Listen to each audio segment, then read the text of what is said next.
नमस्कार. पुस्तकं आणि बरंच काही आपल्या या चॅनलवरती तुम्हा सर्वांचं खूप खूप स्वागत. वपुर्झा या पुस्तकाचं आपलं वाचन सुरू आहे. आजचा जो पॅरा आहे तो अतिशय सुंदर आहे, मैत्रीवरती आहे. सुरू करूयात. माणसाला फक्त एकच मित्र असतो.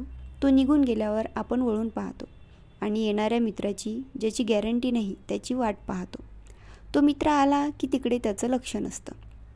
तोही मित्र जातो तेव्हा वळून पाहणं सुरू होतं. गेलेल्याबद्दल पश्चाताप आणि येणाऱ्याची प्रतीक्षा आणि जिज्ञासा. भूतकाळ, वर्तमान आणि भविष्य याचं हे काव्यमय विश्लेषण. वर्तमान सांभाळला त्याने आयुष्य जिंकलं. त्याच्या शब्दकोशात पश्चाताप शब्दाला जागा नाही, पण माझ्यासहित सगळे उद्या या शब्दात गुंतलेले. उद्या ह्या एका शब्दाने आणि त्याच्या जिज्ञासेने पत्रिका आणि कुंडली या 2 मुलींना आणि 12 ग्रहांना जन्म दिला. हे 12 ग्रह एका जागी शांत बसत नाहीत. स्वतः भ्रमण करतात आणि माणसांची फरफट. पुढच्या क्षणी काय घडणार आहे हे माणसाला कळावं. ही जर नियतीची इच्छा नाही तर आपण त्यात डोकावण्याचा प्रयत्न तरी का करावा?